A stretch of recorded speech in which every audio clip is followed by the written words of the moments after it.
الحمد لله رب العالمين والصلاة والسلام على سيد الأمين. أما بعد، أعوذ بالله من الشيطان الرجيم. بسم الله الرحمن الرحيم.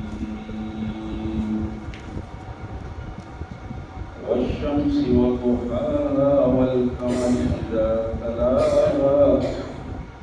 والنهار إذا جلاها والليل إذا يغشاها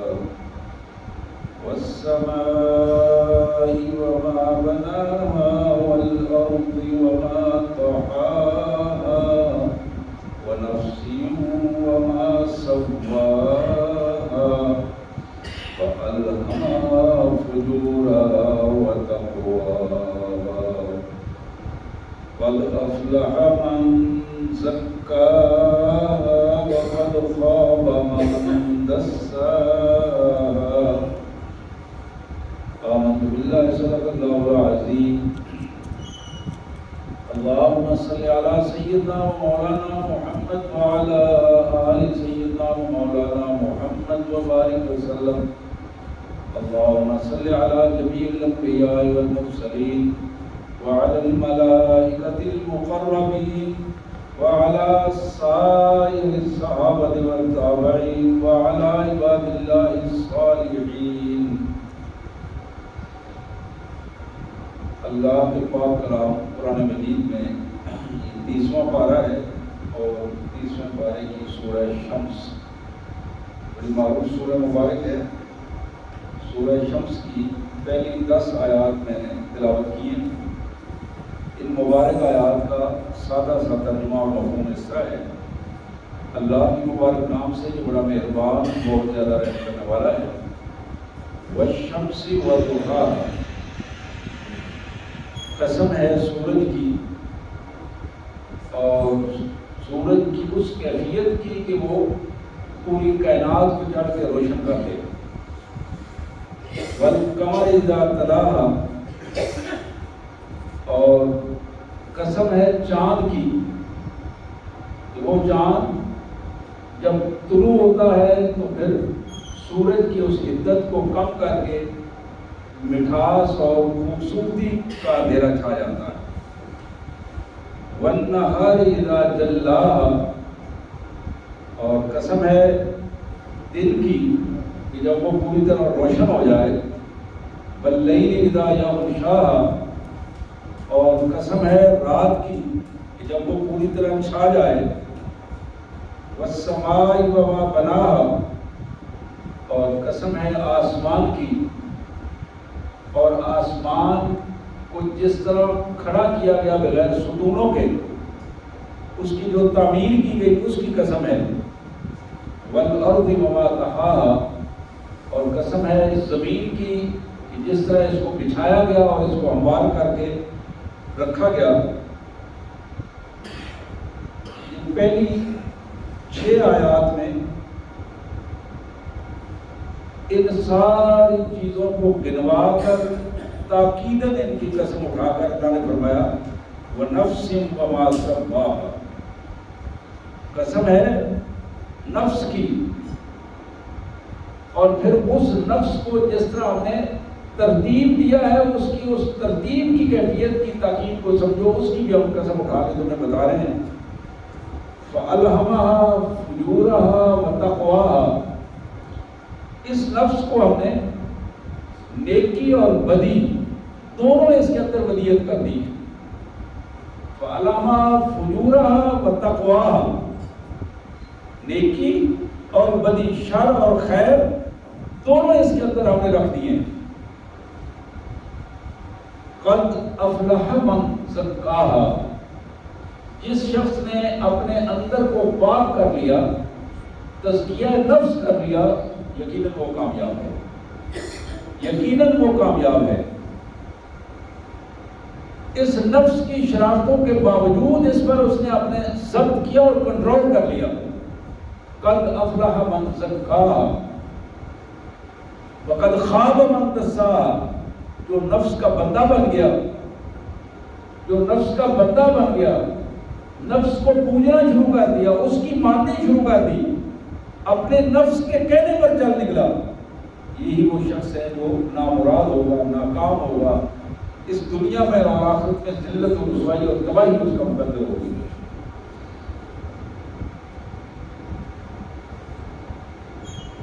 حضرات یہ سورہ شمس کی پہلی 10 آیات جو تلاوت کی ہیں اور ان کا مفہوم آپ کے سامنے رکھا، بنیادی طور پر اس میں جس چیز کو فوکس کیا گیا ہے، ہدف بنا کر، ٹارگٹ بنا کر اللہ تبارک و تعالیٰ نے جو بات ہمارے سامنے رکھی ہے وہ یہ ہے کہ تمہارے اندر ایک قوت ہے جس کا نام نفس ہے، اور وہ قوت جس کے اندر 2 قوتیں رکھ دی گئی ہیں، ایک خیر کی، ایک شر کی۔ خیر کی قوت کامیابی کا راستہ ہے، کامیابی کا منزل ہے، اور وہ مسلسل اس کی طرف چلتی چلی جا رہی ہے، اور اس کی بنیاد تزکیہ نفس ہے، نفس کا پاک ہونا اور ہر وقت اس کی پاکیزگی کا خیال رکھنا، یہ وہ بنیادی چیز ہے جو اس نفس کو نفس مطمئنہ اور نفس لوامہ بنا دیتا ہے، نفس کے اندر اطمینان پیدا کرتا ہے، بندے کا ضمیر مطمئن ہوتا ہے، اور برائی کی وجہ سے، شر کی وجہ سے اگر کوئی صورت پیدا ہوتی ہے تو وہ اس کے اوپر ملامت کرتا ہے، اسے ضمیر اسے ملامت کرتا ہے، نفس لوامہ جسے کہتے ہیں۔ لیکن یہی نفس جب برائی کی وجہ سے انسان اس کا عادی بن جائے تو پھر یہ نفس امارہ ہے، جس کو یوسف علیہ السلام کی زبان سے قرآن مجید نے بتایا کہ وَمَا أُبَرِّئُ نَفْسِي إِنَّ النَّفْسَ لَأَمَّارَةٌ بِالسُّوءِ، میں اپنے نفس کو بری و ذمہ قرار نہیں دیتا ہوں، اس لیے کہ نفس ہمیشہ برائی پہ آمادہ کرتا ہے، إِلَّا مَا رَحِمَ رَبِّي، ہاں جس پر میرے رب کا رحم ہو جائے، اللہ کی مہربانی ہو جائے، اللہ کی توفیق اسے حاصل ہو جائے، اللہ سے اس کا رابطہ ہو اور اپنے اللہ سے ہر وقت اپنی معافی، توبہ طلبی کی کیفیت میں رہے اور اللہ کی رحمت کی توفیق طلب کرتا رہے، تو پھر یہ نفس جو ہے اس کے اطاعت گزار بن جاتا ہے۔ اب اس کیفیت کو اگر ہمارے سامنے عملی زندگی میں ہم رکھیں تو رسول کائنات صلی اللہ علیہ وآلہ وسلم نے اس میں ایک بڑی اہم چیز جو ہمارے سامنے رکھی ہے کہ جس طرح نفس کی دونوں کیفیات خیر اور شر کی صورت میں ڈھلتی ہیں، بالکل اسی کیفیت میں معاشرے میں اچھے اور برے دونوں قسم کے آدمی رہتے ہیں، اچھے اعمال والے بھی لوگ ہیں اور برے اعمال والے لوگ بھی ہیں، لیکن یہ بات اللہ کے رسول صلی اللہ علیہ وسلم نے فرمایا کہ ذہن میں رکھیں، اچھے لوگ اگر برے لوگوں کو برائی سے روکتے نہیں ہیں تو پھر برائی اچھے لوگوں کی وجہ سے پھیلتی ہے۔ بظاہر جن کو نیک اور صالح اور اچھے کہا جاتا ہے، نمازی کہا جاتا ہے، حاجی کہا جاتا ہے، اگر وہ برائی کے سامنے سدے راہ نہیں بنتے، اگر وہ شر کے سامنے سدے راہ نہیں بنتے، رکاوٹ نہیں بنتے، شر کو روکتے نہیں، اس کا سدے باب نہیں کرتے، تو برائی ان اچھے لوگوں یا خیر والے لوگوں کی وجہ سے پھیلتی ہے جو اپنے آپ کو اچھا سمجھ کر ایک سائڈ پہ ہو جاتے ہیں اور یہ کہتے ہیں کہ جو کچھ ہوتا ہے وہ ان کا، اگر کوئی برا ہے تو اس کا ہے، میرا اس سے کوئی تعلق نہیں، میں تو کہیں ہوں، میں نے تو اپنے آپ کو ٹھیک کر دیا۔ یہ حدیث مبارک صحیح ابن حبان کی حدیث ہے، ام المومنین سیدۃ النساء سیدہ عائشہ صدیقہ سلام اللہ علیہا کی یہ روایت فرماتی ہے کہ قالت قلت یا رسول اللہ ان اللہ انزل صبوته لأهل الارض وفيهم الصالحون فيهلكون بهلاكهم۔ اللہ کے پیارے حبیب یہ ارشاد فرمائیے کہ کسی معاشرے میں جب ایسے لوگ جو اللہ کے دین کے خلاف چلتے ہیں، باطل پرست ہوتے ہیں، باطل قوتوں کو ترویج دیتے ہیں، معاشرے میں اچھائی کی بجائے برائی کے ساتھ کھڑے ہوتے ہیں، تو جب ایسے لوگوں کو اللہ تعالیٰ اپنی گرفت میں لینا چاہتا ہے، اللہ تبارک و تعالیٰ ان سے انتقام لینا چاہتا ہے، اللہ تعالیٰ ان کو سزا دینا چاہتا ہے، اور اس معاشرے میں ان کے ساتھ اچھے لوگ اور نیک لوگ بھی رہتے ہیں، تو کیا ان کے ساتھ وہ بھی ہلاک ہو جائیں گے؟ یہ سوال تھا جو ام المومنین نے رسول اللہ صلی اللہ علیہ وسلم سے کیا۔ اس کا جواب اللہ کے حبیب صلی اللہ علیہ وسلم نے فرمایا، یا عائشہ، ان اللہ عز وجل اذا انزل صدمته باهل نقمته وفيهم الصالحون فيصيرون منهم فيصيرون معهم ثم يبعثون على نياتهم۔ جب اللہ کی گرفت آتی ہے، اللہ کا عذاب آتا ہے، برے لوگوں پر آتا ہے، مجرم لوگوں پر آتا ہے، باطل پرستوں پر آتا ہے، تو اگر حق پرست وہاں ان کے ساتھ ہی رہ رہے ہوتے ہیں اور وہ باطل پرستوں کے راہ میں رکاوٹ نہیں بنتے، اور پھر وہی ان کے ساتھ کھاتے پیتے اٹھتے بیٹھتے ہیں، برے اور اچھے لوگوں کا معاشرہ ایک ہی معاشرہ ہوتا ہے، حضور نے فرمایا فَيَسِيرُونَ، اللہ تعالیٰ پھر ایک ہی قانون کے تحت ان کو رگڑ دیتے ہیں، ایک ہی چکی میں وہ پس جاتے ہیں، ایک ہی چکی میں وہ پستے ہیں۔ ثُمَّ يَبْعَثُونَ عَلَىٰ نِيَّاتِهِمْ، دنیا میں ہی ان کو سزا مل جاتی ہے، لیکن اگر ان کا نیت اور اعمال اچھے ہوں گے تو قیامت کے دن اللہ تعالیٰ ان کو عذاب سے بچا لے گا۔ لیکن دنیا میں یہ جو سزا، برے کو برداشت کرنا، برائی کے ساتھ کھڑے ہونا، برائی کا سہولتکار بن جانا، غلط لوگوں کی رائے میں رائے ملا دینا، یہ وہ پہلو ہے کہ فیسیرون، ان کو ایک ہی چکی میں پسنے کا راستہ جو ہے وہ آباد کر دیتی ہے۔ اسی طرح ابو داؤد کی ایک حدیث جو جناب جریر بن عبداللہ رضی اللہ تعالی عنہ کی روایت ہے، ابن ماجہ میں بھی موجود ہے، ترغیب و ترہیب میں بھی موجود ہے۔ محمد کریم صلی اللہ علیہ وسلم نے ارشاد فرمایا، ما من رجل یکون فی قوم یعمل فیہم بالمعاصی یقدرون علی ان یغیروا علیہ ولا یغیرن الا اصابهم اللہ منہ عقابا قبل ان یموتوا، او کما قال رسول اللہ صلی اللہ علیہ وسلم۔ آپ نے فرمایا کہ اگر کسی معاشرے میں بندہ رہ رہا ہے لیکن وہ معاشرہ اللہ کی نافرمانیوں سے بھرا ہوا ہے، ایسا معاشرہ یعمل فیہ بالمعاصی، اللہ کی نافرمانیاں اس میں عام ہے، غالب رویہ معاشرے میں اللہ کی نافرمانیوں کا ہے، اور یہ بندہ بھی وہاں رہ رہا ہے، یقدرون علی ان یغیروا علیہ، اس میں اللہ نے اس کو طاقت دی ہے، عزت دی ہے، ہمت دی ہے، وسائل دیے ہیں، اختیارات دیے ہیں، ان چیزوں کی وجہ سے وہ ان برے لوگوں کو روک سکتا ہے، برائی کے آگے سدے راہ بن سکتا ہے، لیکن اس کے باوجود نہیں بنتا۔ اپنے مفادات کے چکر میں کہ میں اگر ان سے آمنا سامنا کروں گا، میں ان کو روکوں گا، ان کے معاملات کو اگر میں کنٹرول کروں گا تو یہ کل میرے خلاف ہو کے کھڑے ہو جائیں گے، کل میری نہیں مانیں گے، کل رائے میرے حق میں کوئی اچھی نہیں دے گی۔ تو یہ پہلو کہ وہ اختیار تو رکھتے ہیں، کوشش کرنے سے معاملہ ٹھیک ہو سکتا ہے، لیکن وہ معاشرے کی اصلاح نہیں چاہتے، اپنے مفادات کی وجہ سے معاشرے کی اصلاح نہیں چاہتے کہ ہماری ریویو جو ہے وہ کم ہو جائے گی، ہماری بات یہ نہیں مانیں گے، اپنے بات اپنے مفادات کو ترجیح دینے کے لیے وہ ان لوگوں کی اصلاح، عوام الناس کی اصلاح نہیں کرتے۔ نبی رحمت صلی اللہ علیہ وسلم نے فرمایا کہ سن لو، اصابہم اللہ بعقاب، وہ چودھری صاحب، وہ مولوی صاحب، وہ پیر صاحب، وہ با اختیار آدمی معاشرے میں، وہ معزز، وہ اشرافیہ، کل اللہ تبارک و تعالیٰ اس کو جو برائیاں معاشرے میں تھیں انہیں برائیوں میں اللہ تعالیٰ سزا دے گا اس میں مبتلا کر کے. قبل ان یموتوا، مرنے سے پہلے اللہ تعالیٰ ضرور ان برائیوں میں اس کو مبتلا کر دے گا، اس کے بچوں کو مبتلا کر دے گا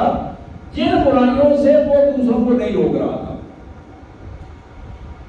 بڑی اہم حدیث مبارک ہے. اس کے حوالے سے ذرا سنجیدگی کے ساتھ غور کرنا چاہیے کہ نبی رحمت صلی اللہ علیہ وسلم نے یہ جو کیفیت ہمیں بتائی ہے، اور ہمارا آج عمومی معاشرہ اسی انداز میں ہے. بعض اوقات اکیلے میں آدمی اپنی وہ قوت محسوس نہیں کرتا، لیکن وہی اگر 4 بھائی مل جائیں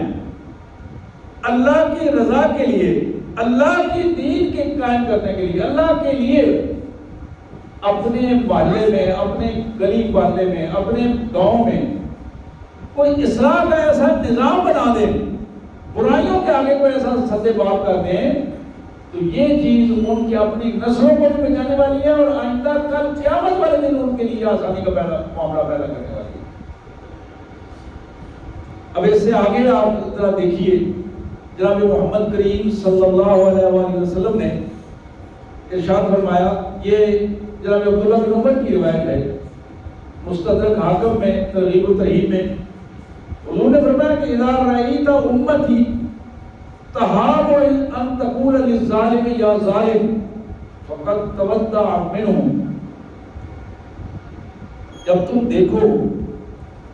کہ میری امت کا یہ حال ہو گیا ہے، جملے میں ذرا غور کیجیے، جب تم دیکھو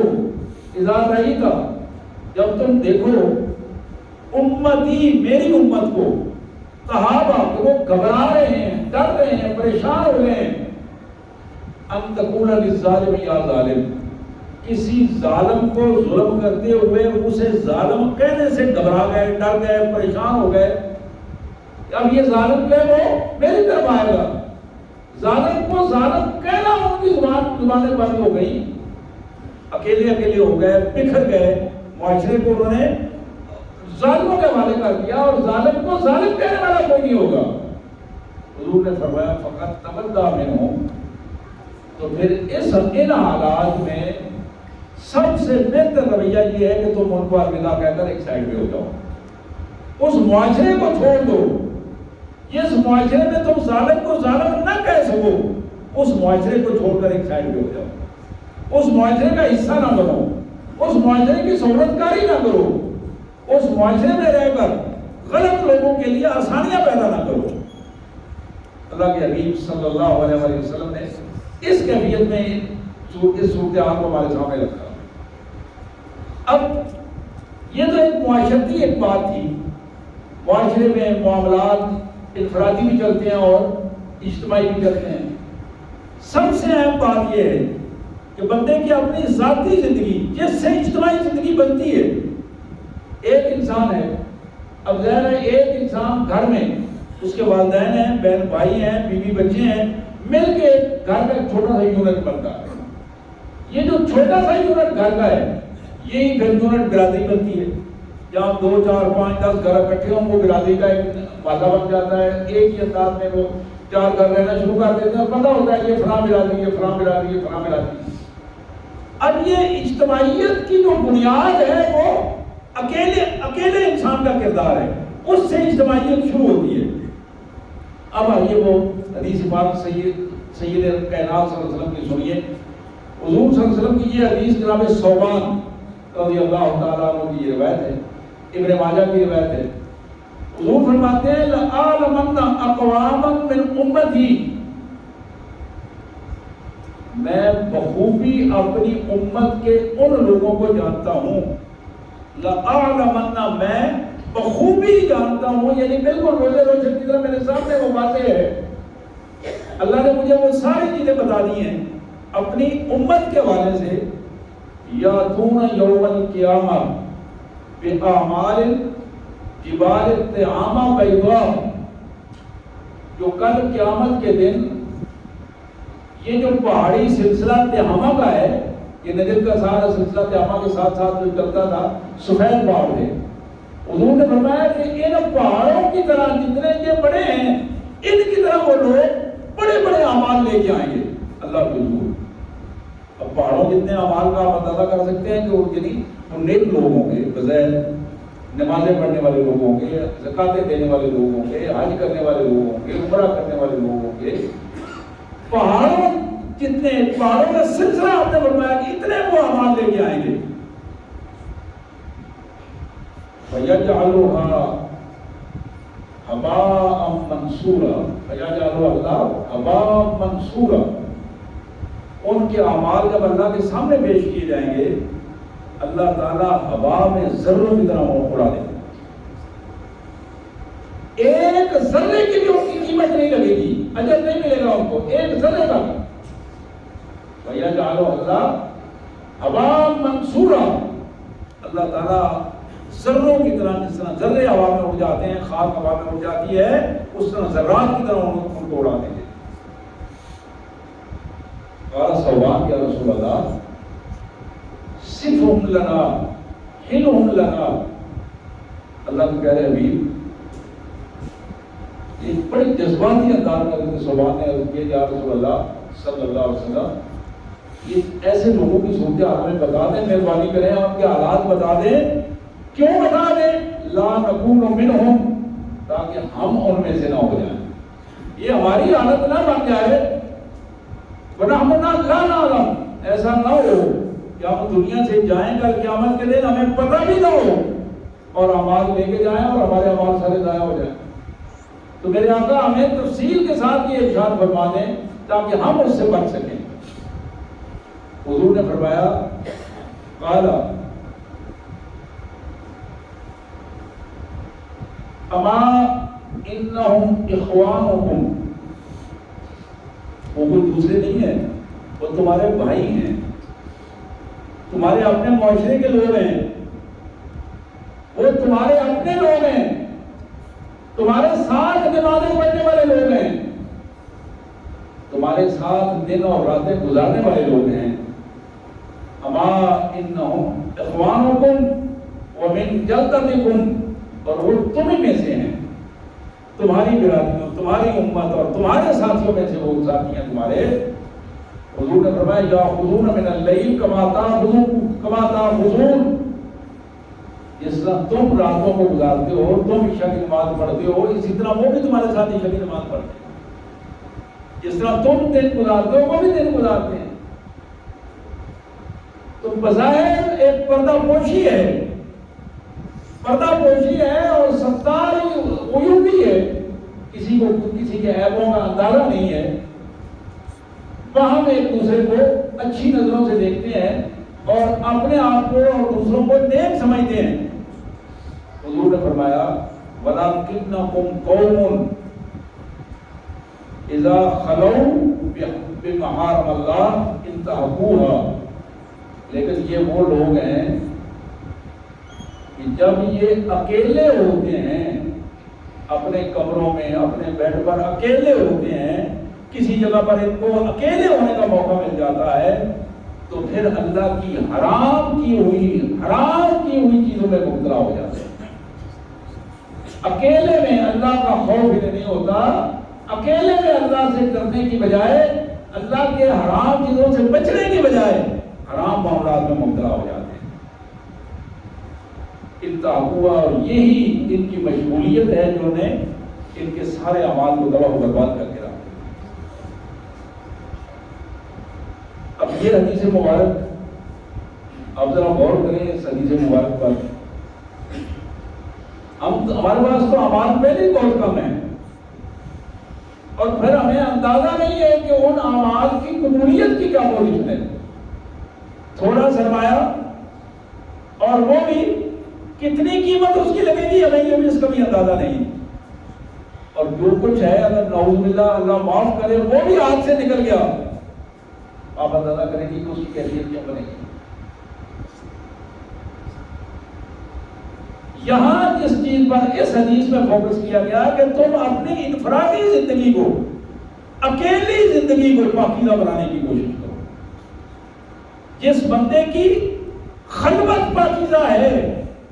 جس بندے کی خلوت پاکیزہ ہے، اکیلے کی زندگی پاکیزہ ہے، وہ اکیلا ہو کر اللہ سے ڈرتا ہے، یہ شخص ہے جس کے اعمال کی قیمت اس سے لگے گی۔ ایک دوسری حدیث میں نبی رحمت صلی اللہ علیہ وسلم نے فرمایا کہ وہ 7 قسم کے لوگ جن کو اللہ تبارک و تعالیٰ قیامت والے دن، اللہ کریم قیامت والے دن جن کو بلا کر اپنے عرش کا سایہ عطا فرمائے گا، قیامت والے دن بلا کر عرش کے سائے میں رہیں گے، لا ظل الا ظلہ، عرش کے عظیم کے سائے کے علاوہ کوئی سایہ اس دن نہیں ہوگا۔ اور اللہ تعالیٰ نے 7 قسم کے لوگوں کو، اور ان 7 قسم کے لوگوں میں ایک قسم کا لوگ بندہ وہ ہے، حضور نے فرمایا کہ جب وہ اکیلا ہو، کوئی اسے بظاہر نہ دیکھ رہا ہو، تو اللہ کے ڈر سے اس کی آنکھیں بہہ پڑے، اللہ کے حضور سجدہ کرتے ہوئے وہ رو پڑے اور اپنے گناہوں کو اپنے مالک کے حضور پیش کرے اکیلے میں کہ یا اللہ تو ہے اور میں ہوں، تو میں تیرا بندہ ہوں۔ شیطان سب سے زیادہ آدمی پر زور اس وقت دیتا ہے جب آدمی اکیلا ہو، اس وقت وہ برائی پر اسے آمادہ کرتا، اس وقت وہ برائی میں ملوث کرنے کی کوشش کرتا۔ تو یار نبی رحمت صلی اللہ علیہ وسلم نے اس حدیث مبارک میں ہمیں سب سے زیادہ جو توجہ دلائی ہے کہ اپنی اکیلے کی زندگی کو پاک کرنے کی کوشش کریں۔ جب تمہاری اکیلے کی زندگی پاک ہوگی تو پھر تمہارا گھر جو ہے وہ پاک ہوگا، پھر تم اپنے گھر کو پاک کرنے، اجتماعیت بنانے کی کوشش کرو، پھر اپنے بیوی بچوں کو، اپنے بہن بھائیوں کو، اپنے والدین کو آہستہ آہستہ اس ماحول کو جو گھر کا یونٹ ہے وہ جب پاکیزہ ہوگا تو پھر ایک یونٹ نہیں، ایک فرد اپنے اپنے تعلقات کے ذریعے اپنے دوسرے گھروں کو پاکیزہ کرنے کی کوشش کرے گا۔ یہ وہ طریقہ ہے کہ جس طریقے پر ایک پاکیزگی کا نظام پیدا ہوگا۔ اس پاکیزگی کے نظام کو جب ہم احساس کے ساتھ شروع کریں گے تو اللہ کے فضل سے بغیر کسی دوسرے کے کہنے کے گھر میں ایک خوشحالی بھی ہوگی، پاکیزگی بھی ہوگی اور برکتیں بھی نازل ہوگی۔ لیکن جب آدمی چھوڑ دیتا ہے، کہنا چھوڑ دیتا ہے، کہنا چھوڑ دیتا ہے، توجہ نہیں دیتا نہ اپنے اوپر اور نہ اپنے گھر والوں پر، تو یہ وہ چیز ہے جو اسے ذلت اور رسوائی کے ساتھ آگ کا ایندھن بنا دیتی ہے۔ ایک دوسری حدیث میں نبی رحمت صلی اللہ علیہ وسلم نے جناب معاذ بن جبل رضی اللہ تعالیٰ عنہ کو جب 10 نصیحتیں فرمائیں تو نصیحتیں فرمانے کے بعد آخری جو جملہ ارشاد فرمایا معاذ، جہاں تم اپنے بیوی بچوں پر پیسہ خرچ کرتے ہو، انہیں تم نے چھت دیا ہے، انہیں تم نے لباس دیا ہے، تم انہیں خوراک تم ان کا بندوبست کرتے ہو، وَأَخِفْهُمْ فِي اللَّهِ، انہیں اللہ سے بھی روز ڈرایا کرو، اللہ کے ساتھ جڑنے کے لیے، اللہ کی عبادت گزار بندے بننے کے لیے، اللہ کی نافرمانیوں سے بچانے کے لیے، وَأَخِفْهُمْ فِي اللَّهِ، ان کو روزانہ ہر وقت کوشش کرو، ایک وقت مقرر کرو کہ ضرور اپنے گھر والوں کو بیٹھ بٹھا کر اللہ کی طرف دعوت دی جائے، اللہ کی دین کی طرف دعوت دی جائزہ لیا جائے، چاہے وہ قرآن مجید پڑھ کر، چاہے وہ حدیث مبارک پڑھ کر سنا کر، باہم ایک دوسرے کے لیے ایک آسانی پیدا کر دی جائے۔ اور گھروں میں جس گھر میں یہ ماحول بن جاتا ہے، عشاء کے بعد یا صبح کے بعد یا ظہر کے بعد یا عصر جب بھی موقع ملے، گھر والے جب اکٹھے بیٹھ کر قرآن مجید پڑھتے ہیں، حدیث مبارک پڑھتے ہیں، ایک دوسرے کو سناتے ہیں، پھر بچوں میں بھی وہی تربیت پیدا ہوتی ہے، پھر بہن بھائیوں میں وہ تربیت پیدا ہوتی ہے۔ وہ بچیاں جو اپنے باپ کے گھر سے یہ تربیت لے کے جاتی ہیں، وہ بچیاں جا کے دوسرے گھروں میں بھی تربیت کا باعث بنتی ہیں۔ لیکن اگر بچیوں کو اس کیفیت میں چھوڑ دیا جائے کہ اپنی مرضی کے مطابق وہ اپنا عمل کرتی رہیں، جو سمجھتی ہیں وہ عمل کرتی رہیں، جب معاشرے کو دیکھ کر اپنے انداز میں چلتی رہیں، تو پھر شیطان ان کو ان کی گمراہی کے اسباب پیدا کرتا ہے۔ پھر وہ نظروں میں حیا نہیں رہتی، دل و دماغ پاکیزہ نہیں رہتے، پھر کردار جو ہے وہ اس انداز میں قیمتی کردار نہیں رہتے۔ تو سید عالم صلی اللہ علیہ وسلم نے فرمایا کہ دیکھو اپنے آپ کو پاکیزہ کرنے کی کوشش کرو، جتنا تم اپنے آپ کو پاکیزہ کرو گے، اور پاکیزہ کرنے کا سب سے بڑی بات کہ محارم اللہ، جن چیزوں کو اللہ نے حرام قرار دیا ان سے بچ جاؤ، تمہاری نظر اس سے بچے، تمہاری زبان اس سے بچے، تمہارا پیٹ حرام سے بچ جائے، تمہارے ہاتھ بچ جائیں، کان بچ جائیں، تمہاری شرمگاہیں حرام سے پاکیزہ رہیں۔ یہ ساری کیفیات جب تم حرام سے بچ جاؤ گے تو یہ ہے تمہاری پاکیزگی کی سیڑھی جو ہے وہ چڑھنا شروع ہو جاؤ گے۔ یہ ایک آخری حدیث جو میں آپ کو سنانا چاہتا ہوں، ترمذی شریف کی حدیث ہے، جناب ابو ہریرہ رضی اللہ تعالیٰ عنہ کی یہ روایت بڑی معروف روایت ہے،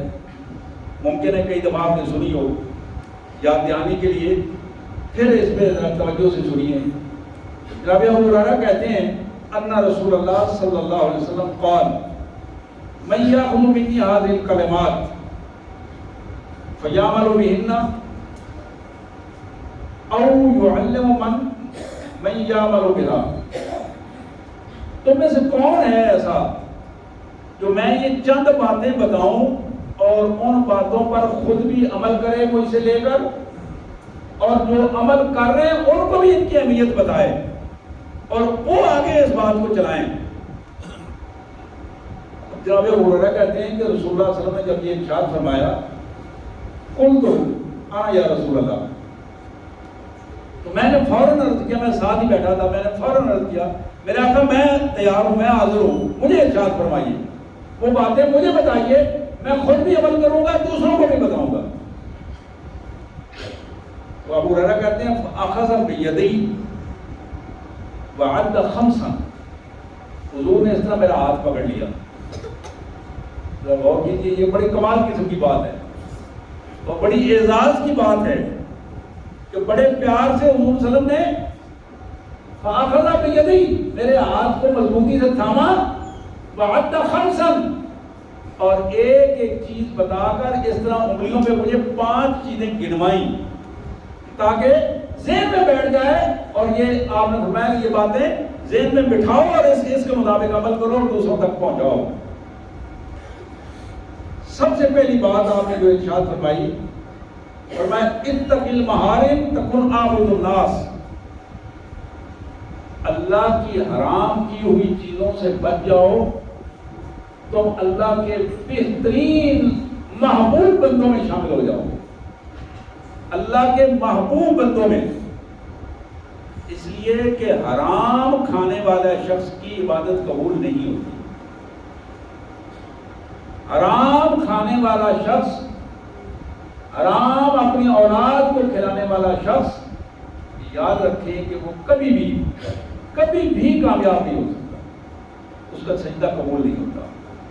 اس کی عبادت قبول نہیں ہوتی۔ اس کی اولاد جس کیفیت میں پیدا ہوتی ہے، وہ کیفیت اس اولاد کی نسل در نسل جو ہے وہ تربیت کے بگاڑ کا سبب بنتی چلی جاتی ہے۔ میں اس کی بہت ساری مثالیں دے سکتا ہوں اور تاریخ میں بہت ساری مثالیں موجود ہیں، لیکن آپ اپنے معاشرے سے مثالیں لیں، اپنے ارد گرد آپ دیکھیں کہ جہاں جہاں حرام کا لقمہ کھایا جا رہا ہے اور کھلایا جا رہا ہے اور اس سے پرورش ہو رہی ہے، اس میں بظاہر ہمیں کسی وقت بہت اچھے محسوس ہو رہے ہیں لوگ، لیکن انجام ان کا جب ہم دیکھ رہے ہیں، ہم نے دیکھا ہے تو بڑا ہی بدترین انجام ہوا، بڑا ہی بدترین انجام ہوا۔ تو یہ پہلی بات جو اللہ کے پیارے حبیب صلی اللہ علیہ وسلم نے فرمائی، اتق المحارم، اللہ کی حرام کی ہوئی چیزوں سے بچ جاؤ، تکن عابد الناس، اللہ کے محبوب بندوں میں شامل ہو جاؤ، عبادت گزار بندوں میں شامل ہو جاؤ۔ پھر آپ نے ارشاد فرمایا وَأَحْسِنْ إِلَى جَارِكَ تَكُنْ مُؤْمِنًا،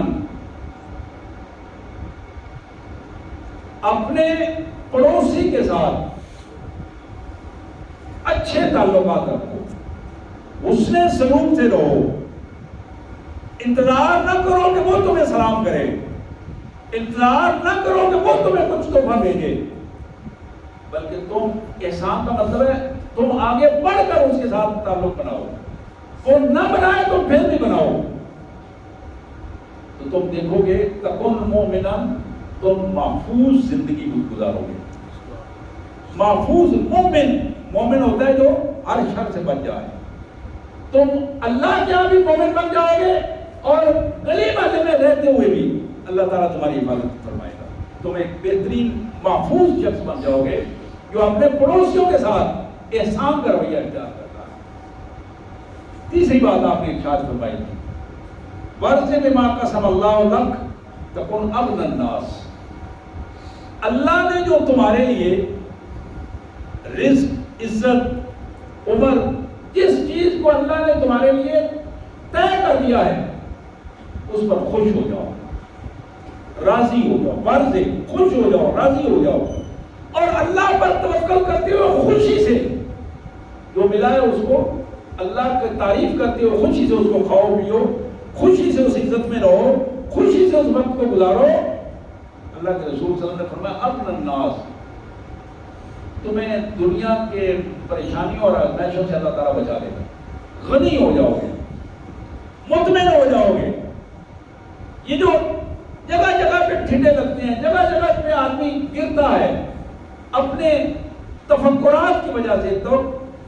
اپنے کمزور عقیدے کی وجہ سے، اللہ کے رسول صلی اللہ علیہ وسلم نے فرمایا کہ اس عقیدے کو مضبوط کرو، ورث بما قسم اللہ، اللہ نے جو تمہارے لیے تقسیم کی ہے، تمہیں عزت دی ہے، تمہیں مال دیا ہے، تمہیں وقت دیا ہے، تمہیں اولاد دی ہے، اس میں اللہ سے شکوہ شکایت نہ کرو، اللہ کی اس تقسیم پر راضی ہو جاؤ گے، اللہ تبارک و تعالیٰ تمہیں غنی کر دے گا، اللہ تمہیں غنی کر دے گا۔ چوتھی بات جو نبی محترم صلی اللہ علیہ وسلم نے فرمائی، آپ نے فرمایا کہ وَأَحِبَّ النَّاسِ مَا تُحِبُّ لِنَفْسِكَ تَكُنْ مُسْلِمًا، جو چیز اپنے لیے پسند کرتے ہو وہی اپنے بھائی کی دوسرے کے لیے پسند کرو، اپنے بھائی کے لیے، بہن کے لیے، معاشرے میں رہتے ہوئے جو رویہ اپنے لیے پسند کرتے ہو وہ ان کے لیے وہی رویہ رکھو۔ حضور صلی اللہ علیہ وسلم نے فرمایا جب تم اس سطح پر آ جاؤ گے تکون مسلمان، پھر تم سچے مسلمان بن جاؤ گے۔ مسلم تسلیم کرنے والا، اللہ کے قانون کو تسلیم کرنے والا، اللہ تعالیٰ تمہیں اچھا اور سچا مسلمان بنا دے گا۔ کس صورت میں؟ جو اپنے لیے پسند کرتے ہو وہی دوسرے کے لیے پسند کرو۔ اور ایمان والوں کا رویہ تو اس سے بھی آگے بڑھ کر ہے، اور وہ رویہ یہ ہے کہ وہ مل کر ایک دسترخوان پر بیٹھے ہوئے اپنی پلیٹ سے ایک اچھی چیز نکال کر اپنے بھائی کی پلیٹ میں ڈال دیتے، اور جہاں شیطانی اعمال ہوتے ہیں ان کی پہلی کوشش یہ ہوتی ہے کہ جو کچھ اس ڈونے میں ہے سب سے پہلے میں باقی حصہ جو ہے وہ ان کو دے دوں۔ جب انسان نفس پرست بن جاتا ہے، اپنے نفسانی کیفیات کو ترجیح دینا شروع کرتا ہے، تو پھر انسان ذلت اور رسوائی میں ڈوب جاتا ہے۔ یہ پہلو ہے جس کو قرآن مجید نے بھی اور احادیث مبارکہ نے بھی ہمارے سامنے رکھا۔ اور آخری چیز جو رسول کائنات صلی اللہ علیہ وسلم نے اس حدیث میں ارشاد فرمایا وَلَا تَكْثُرُ الذِّهْنَ فَإِنَّ كَثْرَةَ الذِّهْنِ تُمِيتُ الْقَلْبَ، قہقہ لگا کر اونچی آواز سے ہنسنا چھوڑ دو۔ حضور صلی اللہ علیہ وسلم کی مبارک زندگی تھی، آپ نے کبھی بھی قہقہ لگا کر آواز نہیں آتی تھی، مسکراتے تھے۔ حدیث میں آتا ہے حضور صلی اللہ علیہ وسلم کے چہرے انور پر مسکراہٹ کی کیفیت محسوس ہوتی، خوبصورت چہرہ ہو، پتہ چلتا تھا کہ آج آپ بہت خوش ہیں، لیکن قہقہ لگا کر ہنسنا یہ ایک شیطانی عمل ہے، اور اس شیطانی عمل سے حضور نے فرمایا کہ کبھی نہ کبھی اگر ہو جاتا ہے تو بے اختیار ایسی کیفیت ہے تو اللہ کے یہاں قابل معافی ہے، لیکن اس کو عادت بنا لینا، بعض بھائیوں کی عادت ہوتی ہے، خواتین کی عادت ہوتی ہے کہ اتنی بات پر اونچی آواز میں ہنسنا، گھر میں ہنس رہے ہیں اور باہر گلی میں اس کی آوازیں آ رہی ہیں، غیر باروں تک آوازیں جا رہی ہیں۔ حضور صلی اللہ علیہ وسلم نے فرمایا کہ بلا تکثر الذِّکر، یہ زیادہ قہقہ لگا کر ہنسنا اس کو چھوڑ دو، اس لیے کہ یہ دل کو مردہ، تمیت القلب، دل کو مردہ کرتے ہیں۔ جو بظاہر کہتے ہیں نا کہ زیادہ قہقہ لگانے سے دل زندہ ہوتا ہے، بندہ، یہ شیطانی عمل ہے، یہ جملہ ہی غلط ہے کہ قہقہ لگا کر ہنسنا، کھل کے ہنسنا، اس سے تمیت القلب، تمہارا دل مردہ ہو جاتا ہے، انسان اللہ تبارک و تعالیٰ کے حضور اس کیفیت سے دور ہوتا چلا جاتا ہے جو عاجزی کی کیفیت ہے، نرمی کی کیفیت ہے، جو خوف خدا کی کیفیت ہے، اس کو بھول کر آدمی بہت دور نکل جاتا ہے۔ میرے پیارے بھائیوں، میری عزت ماں بہنوں، آج کی جو احادیث میں نے آپ کے سامنے رکھی ہیں اور یہ سورہ شمس کی آیات رکھی ہیں، یہ احادیث اور آیات ہمیں یہ بتاتی ہیں کہ ہم اپنے کردار کو مرنے سے پہلے درست کر لیں۔ جس کو جتنا وقت ملا ہے، اگر کوئی سمجھتا ہے کہ میرے پاس بڑا وقت ہے تو پھر اس کو اتنا انتظار کر لے، لیکن جس کو یہ یقین نہیں ہے کہ شام ہوگی کہ نہیں ہوگی، وہ پھر پہلی فرصت میں کوشش کریں کہ اپنی اصلاح کریں۔ اللہ تعالیٰ ہمیں اس کی توفیق عطا فرمائے۔ باقی دعوانا الحمدللہ۔